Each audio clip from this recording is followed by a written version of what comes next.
Bismillah. Assalamualaikum warahmatullahi wabarakatuh. Alhamdulillah. Assalatu wassalamu ala rasulillah wa ala alihi wa sahbihi wa man wala. Asyhadu an la ilaha illallah wahdahu la syarikalah wa asyhadu anna Muhammadan abduhu wa rasuluhu la nabiyya ba'dah. Ya ayyuhallazina amanu taqullaha haqqa tuqatih wa la tamutunna illa wa antum muslimun. Amma ba'du fa inna asdaqal hadits kitabullah wa khairal hadi Muhammadin sallallahu alaihi wasallam, syarrul umuri muhdatsatuha wa kullu muhdatsatin bid'ah wa kullu bid'atin dhalalah wa kullu dhalalatin finnar. Ayol ikhwah janillah wa iyyakum ajmain. Alhamdulillah, segala puji hanya milik Allah Subhanahu wa taala yang masih memberikan kepada kita nikmat sehat, nikmat al-afiyah, nikmat waktu luang, yang terbesar juga nikmat iman, nikmat Islam, sehingga Allah Subhanahu wa taala masih memperkenankan kita untuk kembali bertemu dalam media ini untuk melanjutkan pelajaran kita dari Ad-Durus Al-Yaumiyah.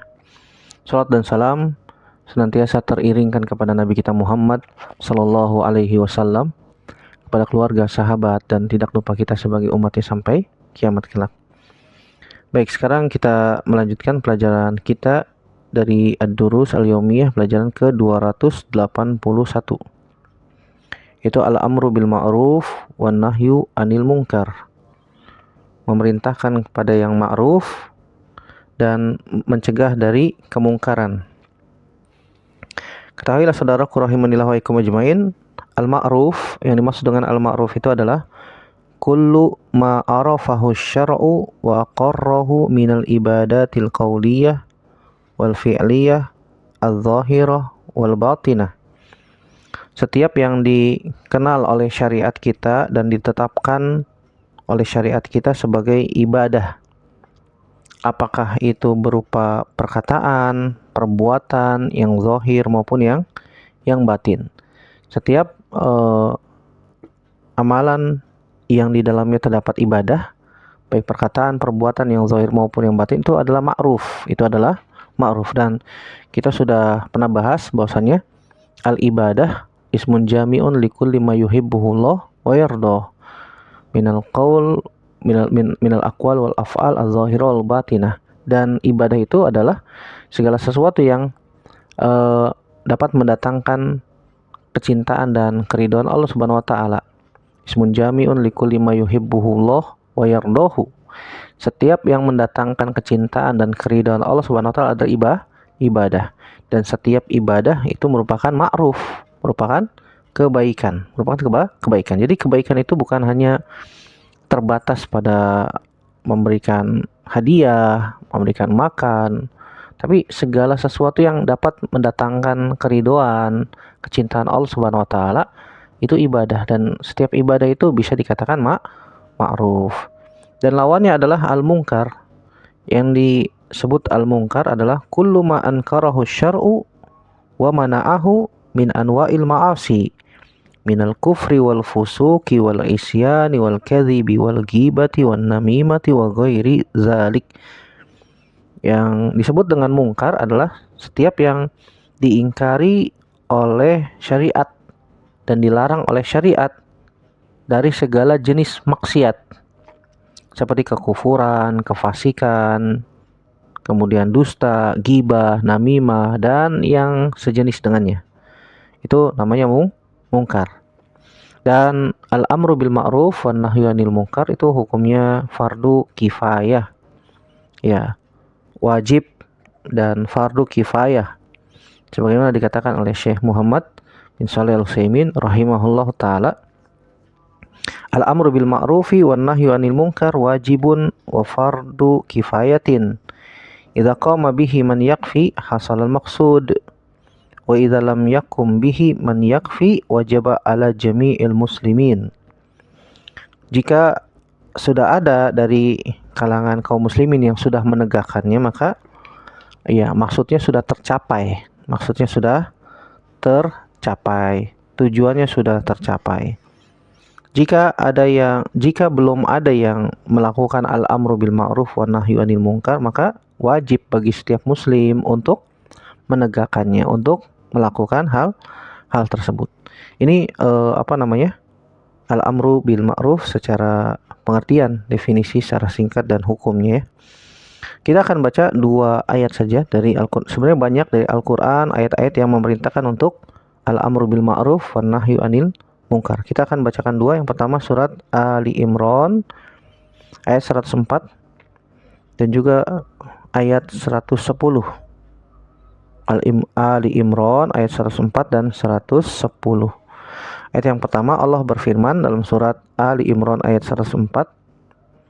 Allah berfirman, "Wal takum minkum ummatun yad'una ilal khair wa ya'muruna bil ma'ruf wa yanhauna 'anil munkar wa ulaika humul muflihun."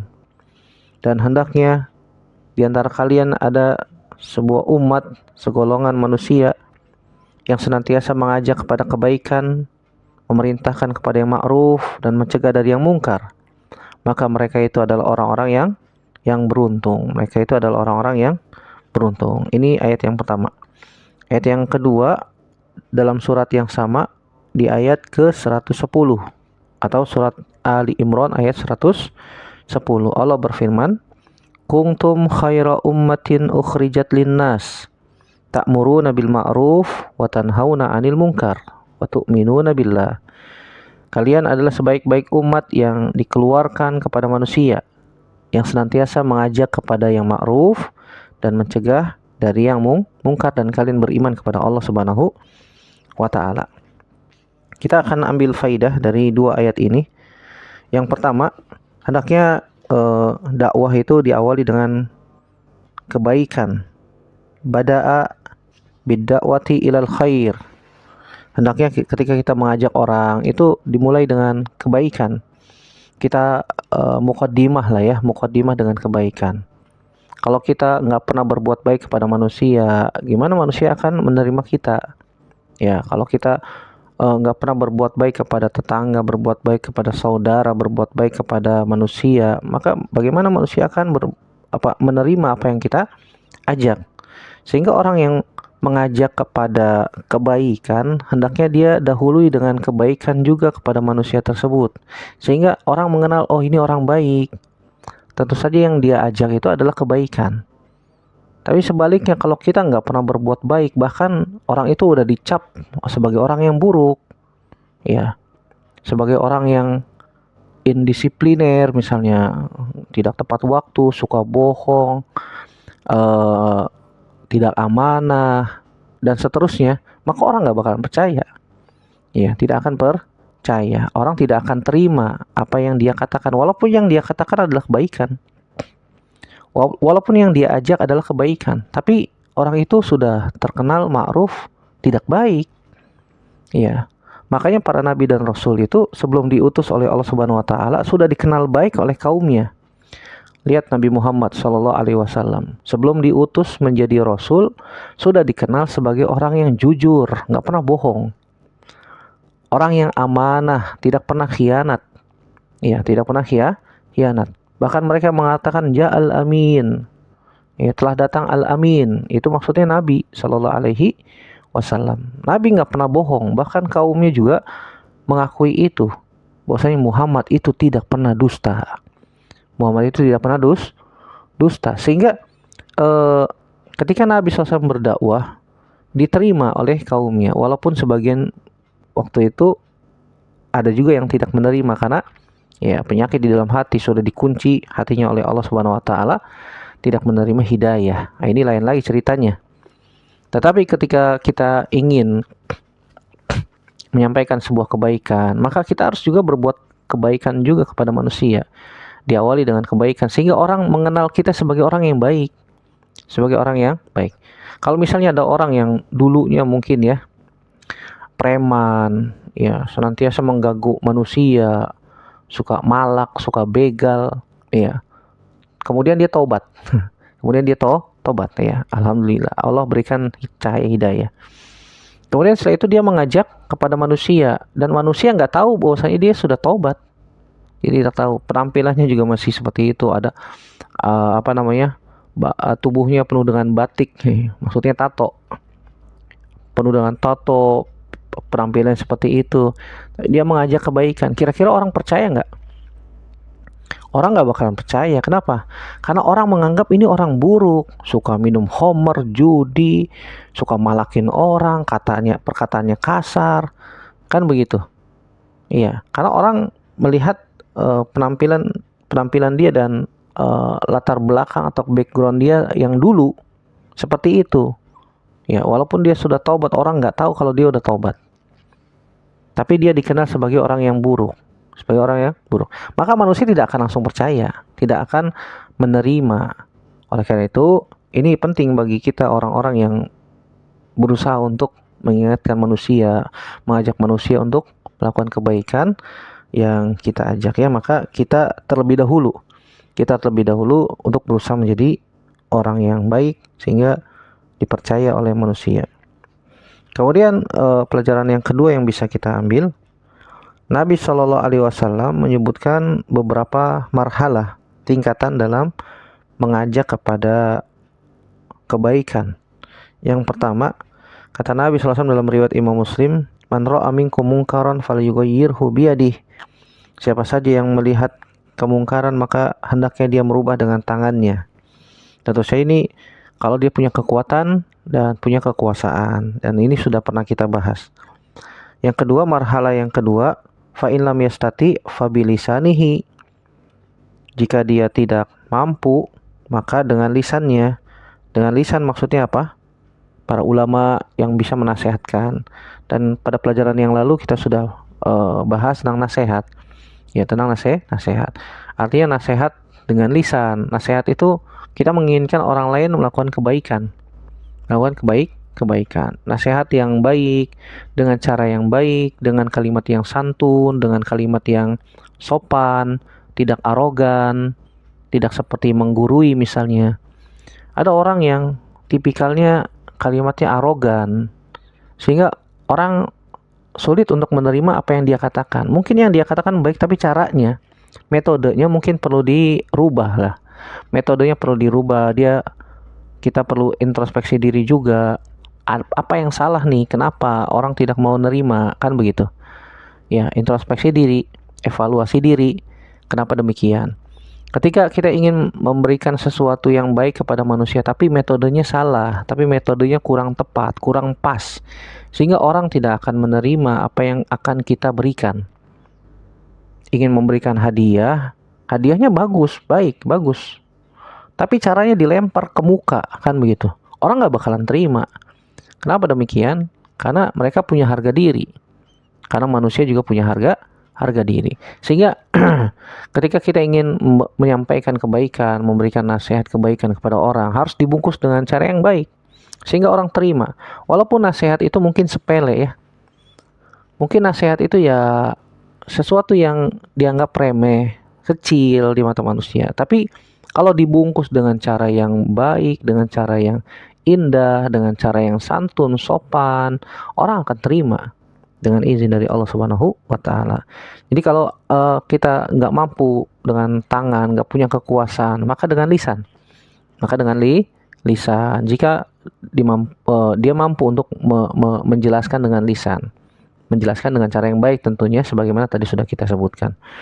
Marhalah yang ketiga, kalau nggak bisa juga dengan lisan, ada tipe-tipe orang yang nggak bisa ngomong gitu ya, keluh lisannya kalau bicara di hadapan manusia. Maka selemah-lemah iman adalah mengingkari dengan hati. Fa in lam yastati fa biqalbihi. Maka jika dia tidak mampu, maka ya dengan hatinya. Diingkari dengan hati. Maksudnya apa? Jangan ngumpul-ngumpul sama orang yang suka melakukan keburukan. Kalau kita sudah tahu ini kumpulan ini nih suka gibah nih, kita rubah dengan tangan nggak bisa, kita nasehatin mereka juga nggak bisa, ya sudah, jangan ngumpul sama mereka. Kita ingkari dengan hati. Jangan ngumpul-ngumpul sama orang yang suka gibah. Ya, kalau kita ngumpul-ngumpul sama orang yang suka gibah, ya berarti kita termasuk bagian dari mereka. Walaupun kita merasa, saya nggak begini kok, saya nggak seperti mereka kok, tapi Anda ngumpulnya sama mereka. Maka Anda juga dicap seperti mereka. Kan begitu kan? Iya. Oh, saya nggak seperti yang Anda duga, Anda perkiraan. Saya nggak seperti mereka, saya nggak ikut-ikutan seperti mereka. Iya, kita tahu Anda tidak seperti mereka, tapi Anda ngumpulin sama mereka. Orang yang ngumpul sama penjudi, maka dia akan ikut juga lama-lama jadi penjudi. Orang yang ngumpul sama orang yang suka minum khamar, maka dia akan lama-lama juga ikut minum khamar. Walaupun cuma, oh saya mah ngumpul doang kok, nggak ikut-ikutan. Iya. Pada saat itu Anda nggak ikut-ikutan, tapi suatu saat Anda akan ditarik. Oh, saya akan mendakwahi mereka. Buktinya mana sampai sekarang? Kok mereka yang minum khamar itu nggak berubah juga? Jangan-jangan Anda yang didakwahi, kan begitu? Suruh minum khamar. Ya, arrodi kafailihi. Orang yang ridho terhadap sebuah perbuatan itu seperti pelakunya. Seperti pelakunya. Ya, jadi kalau misalnya kita mengingkari hal tersebut, maka ya caranya jangan ngumpul-ngumpul, sudah berpisah. Memisahkan diri dari kumpulan yang suka melakukan kemungkaran tersebut. Ini yang dimaksud dengan fa'in lam yastati fabiqalbihi. Kalau dia tidak mampu dengan tangan, tidak mampu dengan lisan merubah sebuah kemungkaran, maka dengan hati. Caranya gimana? Caranya ya sudah, jangan ngumpul lagi sama mereka. Jangan ngumpul lagi sama orang-orang yang suka berbuat keburukan, ya. Hasad, hatinya penuh dengan iri, dengan dengki, subhanallah. Ujung-ujungnya dunia, ya. Maka memisahkan diri, jangan ngumpul lagi dengan orang-orang yang senantiasa melakukan kemungkaran. Kalau kita ingkari dengan hati tapi masih ngumpul, ya berarti kita termasuk bagian dari mereka. Oh, saya ingkari kok di dalam majelis tersebut, tapi Anda masih ngumpul dan mereka masih melakukan hal yang sama. Maka itu juga termasuk, ya, termasuk. Ini marhalah as-salisah, 3 tahapan dalam taghyirul munkar, dalam merubah kemungkaran. Kemudian faedah yang selanjutnya, yang ketiga, al-amru bil ma'ruf wan nahyu 'anil munkar yahtaju ila umur. Mengajak orang lain untuk melakukan kebaikan dan mencegah dari kemungkaran itu harus memperhatikan beberapa hal. Kita akan sebutkan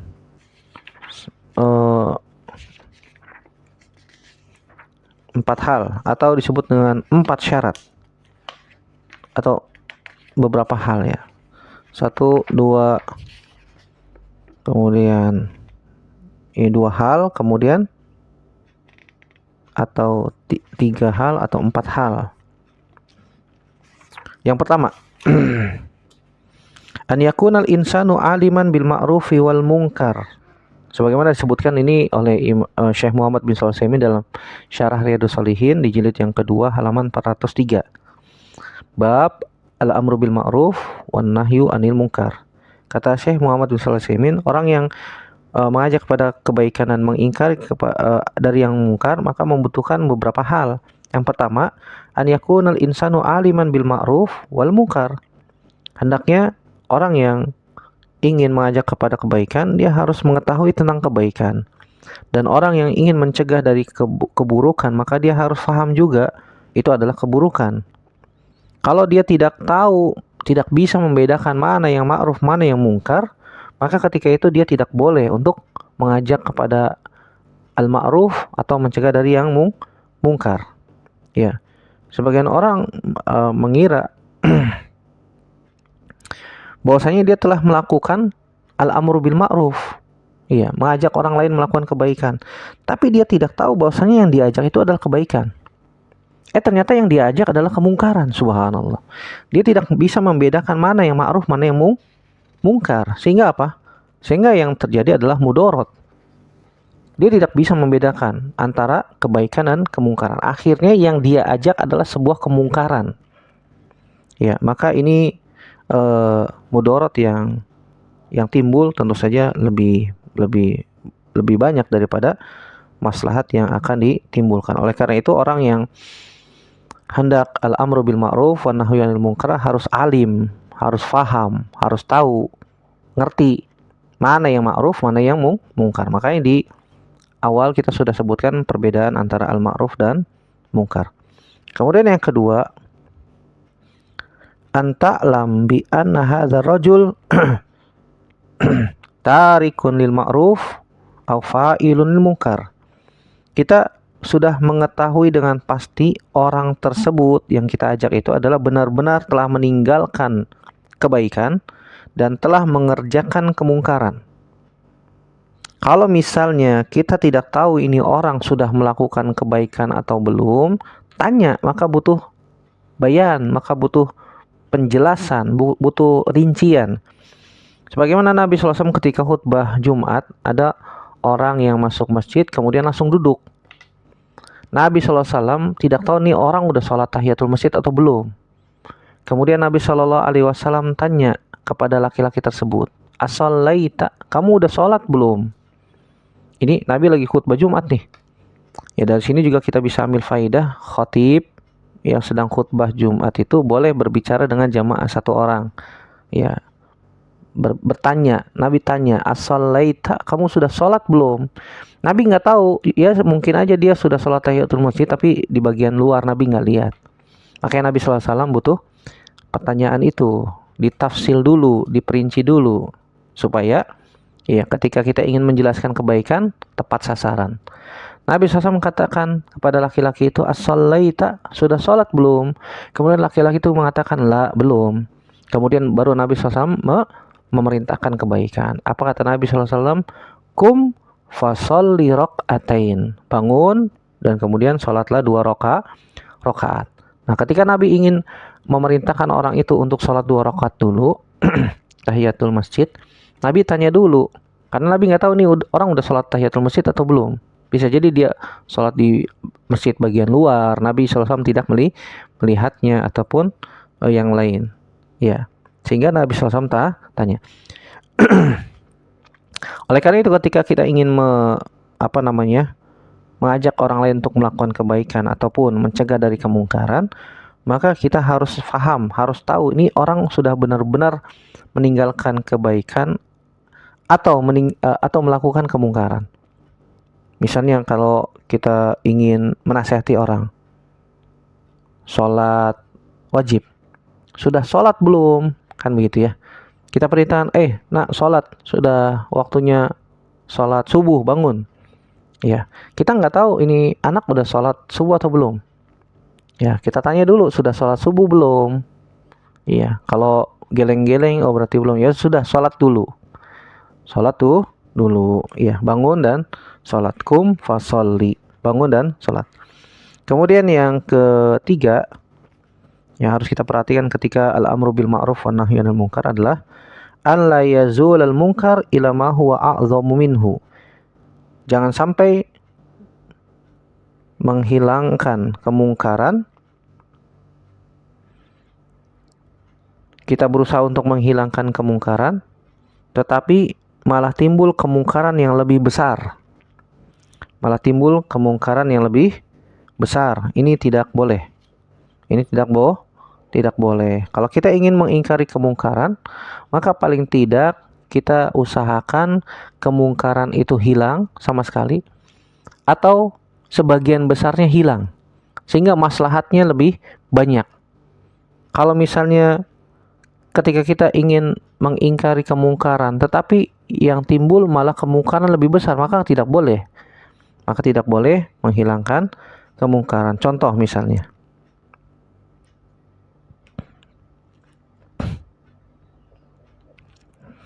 kalau ada orang lagi ngerokok misalnya, dan kita ingin mencegah orang itu sehingga dia pindah dari tempat duduk di samping kita. Tetapi kita tahu bahwasanya kalau orang ini kita usir nih, dia bisa ngumpul sama orang-orang yang suka mabok. Ya. Sehingga dia berpindah dari ngerokok kemudian pindah menjadi pemabuk. Iya. Kita tahu nih orang kalau di nasehatin malah baper, malah tambah buruk. Iya, malah tambah buruk. Maka ketika itu kita tahan dulu, jangan cegah orang ini sampai waktunya pas, sampai waktunya pas. Ketika waktunya sudah pas, hatinya sedang tenang, ya kita nasihati dengan cara yang baik, dengan kalimat yang sopan, dengan bahasa yang santun, sehingga dia menerima, ya, sehingga dia menerima, dan lingkungan sudah mendukung, ya, tidak atau bukan di lingkungan yang kalau dia pindah tuh, kalau dia pergi, dia bisa cari tempat yang lebih buruk. Nah, lingkungannya sudah kondusif, kita rasa ini tempatnya baiklah, banyak orang-orang yang beribadah kepada Allah, banyak orang-orang soleh dan seterusnya. Oleh karena itu dianjurkan untuk hijrah, ya, hijrah. Contoh yang lain, Syekhul Islam Taimiyah pernah melewati sebuah kaum di negeri Syam dari kaum Tatar, dan Syekhul Islam Taimiyah mendapati mereka sedang minum khamr, dan Syekhul Islam sedang berjalan bersama sahabat-sahabatnya. Kemudian Syekhul Islam Taimiyah melewati pasukan Tatar nih, kaum muslimin sedang perang dengan pasukan Tatar, dan Syekhul Islam Taimiyah juga pernah ikut perang, ya. Kemudian sahabat-sahabatnya ketika berjalan bersama Syekhul Islam Taimiyah melewati orang-orang Tatar yang sedang mabuk, sahabat-sahabat Syekhul Islam Taimiyah mengatakan, lima dalam tanhahum, iya, kenapa Anda tidak mencegah mereka, atau bahasa kita bunuh aja yuk mereka yuk, nih mumpung mereka lagi mabuk nih, nggak sadar nih, kan begitu. Kata Syekhul Islam Taimiyah, tidak, jangan. Khawatirnya nanti kalau kita melakukan tindakan seperti itu, mereka malah lebih brutal lagi kepada kaum muslimin. Mereka lebih brutal lagi kepada kaum muslimin, sehingga mudorot yang akan timbul itu lebih besar daripada maslahatnya. Sehingga ketika itu al-amru bil ma'ruf wan nahyi anil munkar boleh ditinggalkan. Yang keempat yang perlu kita ketahui juga adalah sebagaimana dikatakan oleh Syekhul Islam Taimiyah, Syekh Muhammad bin Shalih Al-Utsaimin, ikhtalafal ulama rahimahumullahu taala hal yustaratu an yakunal amiru wan nahi fa'ilan lima amar bihi tarikan lima naha anhu aula. Para ulama berbeda pendapat apakah disyaratkan orang yang mengajak kepada kebaikan atau orang yang mencegah dari keburukan itu harus melakukan yang diperintahkan, harus meninggalkan apa yang dilarang atau tidak. Seperti orang yang mengajak kepada sholat, ayo sholat, ayo berkata yang baik, ayo jangan sampai kita hasad, jangan sampai ghibah dan seterusnya. Orang mengajak kebaikan, ayo baca Quran, ayo sholat malam dan seterusnya. Apakah disyaratkan orang yang memerintahkan itu harus juga melakukan kebaikan itu atau bagaimana? Kata Syekh Muhammad bin Shalih Al-Utsaimin rahimahullah taala, as-sahih annahu la yustarat wa nahu idza amara bi ma'rufin aw naha an munkarin walau kana la yaf'alul ma'ruf wa la yatajannab al munkar fa inna dzanbahu alaihi lakin yajibu an ya'mura wa yanha li'annahu idza tarakal amra bil ma'ruf wan nahyi 'anil munkar likaunihi la yaf'alul ma'mur wa la yatrukul mahzur la dafa dzanban ila dzanbihi lidza fa innahu yajibu alaihi an ya'mura bil ma'ruf wa yanha 'anil munkar wa in kana yaf'alul munkar wa yatrukul ma'ruf walakin fil ghalib bi muqtad tabi'ah al fitriyah anal insan la ya'murun nas bi syai'in la yaf'aluhu bal yastahi wa yakhjal wa la yanhan nas an syai'in yaf'aluhu lakin al wajib an ya'mura bima amara bihi syar'u wa in kana la yaf'aluhu wa an yanha amma naha anhu syar'u wa in kana la yatajannabuhu lianna kulla wahidin minhum wajibun munfasilun anil akhar wa huma ghairu mutalazimaini. Kata Syekh Muhammad bin Shalih Al-Utsaimin, yang sahih dari hal tersebut, ya, tidak disyaratkan orang yang mengajak kepada kebaikan harus melakukan kebaikan itu, atau orang yang mencegah dari kemungkaran dia meninggalkan kemungkaran itu. Walaupun dia tidak melakukan kebaikan dan dia tidak meninggalkan kemungkaran, maka dosanya dia yang nanggung. Dia menanggung dosanya sendiri. Tetapi wajib dia mengajak kebaikan dan mencegah kemungkaran. Kenapa demikian? Jika dia meninggalkan memerintahkan orang untuk melakukan kebaikan dan mencegah dari kemungkaran, yang mana dia tidak melakukan kebaikan dan tidak meninggalkan kemungkaran tersebut, maka dosanya nambah. Dia udah tahu bahwasanya itu adalah kebaikan, bahwasanya itu adalah keburukan, walaupun dia belum bisa untuk melakukannya. Ketika dia belum bisa melakukan kebaikan tersebut yang dia ajak, itu dosanya ya dia nanggung sendiri. Tapi kalau dia sudah tahu dan dia tidak melakukan al-amru bil ma'ruf wa nahyi 'anil munkar, maka itu dosanya bisa nambah. Liza fa innahu wajib bagi dia waktu itu untuk mengajak kepada kebaikan dan mencegah dari kemungkaran. Walaupun dia sendiri belum bisa melakukan kebaikan itu dan belum bisa meninggalkan kemungkaran tersebut. Tetapi secara umum, ya secara fitrah manusia tidak akan mengajak orang lain untuk melakukan kebaikan yang dia tidak melakukannya. Biasanya dia akan malu. Dia akan introspeksi diri, kok saya mengajak orang lain melakukan kebaikan padahal saya sendiri belum melakukannya. Dia akan malu, dia tidak akan berani untuk melakukan itu. Ini secara fitrah aglabiahnya manusia begitu. Iya. Sehingga ketika ada orang yang mengajak kepada kebaikan, maka kita husnuzon, maka kita berbaik sangka. Jangan suuzon, jangan berburuk sangka. Utamakan, kedepankan husnuzon. Ini orang sudah melakukannya, walaupun mungkin sedikit, kita nggak tahu. Oleh karena itu wajib bagi kita untuk senantiasa berusaha melakukan apa yang kita perintahkan. Nanti akan ada pelajaran selanjutnya, ada orang yang merintahkan kebaikan tapi dia tidak melakukannya, nanti akan diazab oleh Allah Subhanahu wa taala. Wal iazubillah, nasallallahu salamata wal afiyah. Kata Syekh Utsaimin, li anna kulla wahidin minhum wajibun munfasilun anil akhar wa huma ghairu mutalazimain. Dan kedua hal itu wajib tapi terpisah. Tapi antara satu dengan yang lainnya saling mengkonsekuensikan. Ya, demikian. Allahu a'lam bissawab. Ya, ini pembahasan tentang al-amru bil ma'ruf wa nahyi 'anil munkar dari ayat-ayat Al-Qur'an. Adapun dari hadis Nabi Shallallahu alaihi wasallam, kita bacakan satu hadis saja. Itu hadis Nu'man bin Bashir, semoga Allah meridhoinya, dari Nabi sallallahu alaihi wasallam. Beliau bersabda, "Masalul qa'im fi hududillah wal waqi fiha." Perumpamaan orang yang menegakkan batasan-batasan Allah dan orang yang terjatuh pada dosa dan maksiat, fiha kamatsali qaumin istahamu ala safinah, seperti sebuah kaum yang mereka mengundi di atas kapal.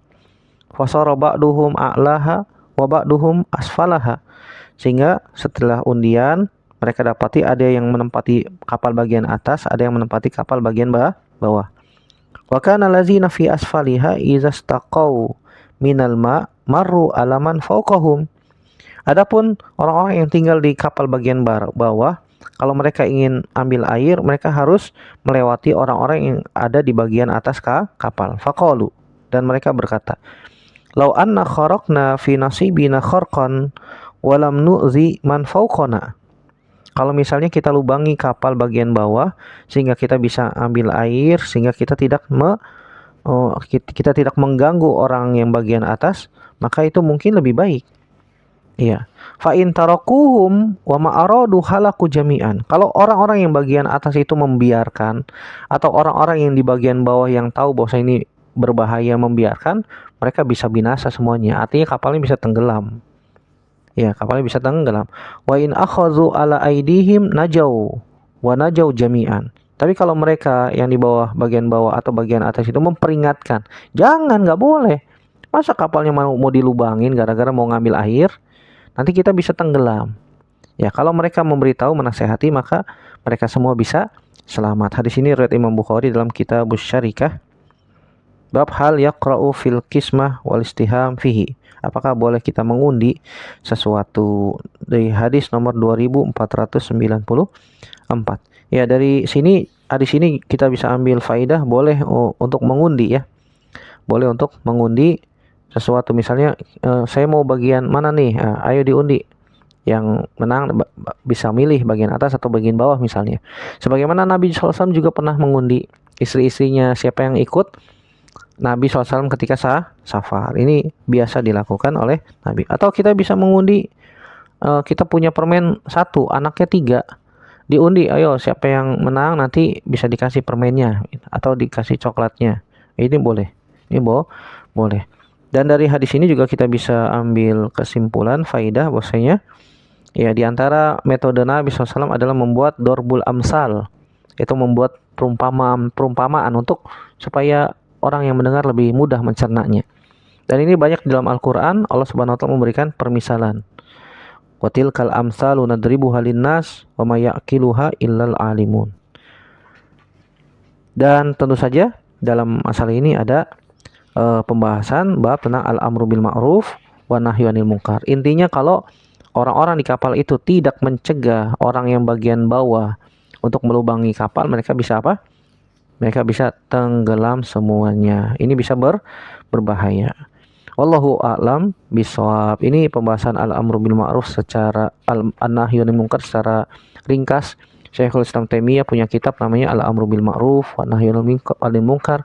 Begitu juga Ustadz Yazid rahimahullah taala yang menulis kitab Al-Amru bil Ma'ruf wa Nahyu anil Munkar juga ya, yang semisal.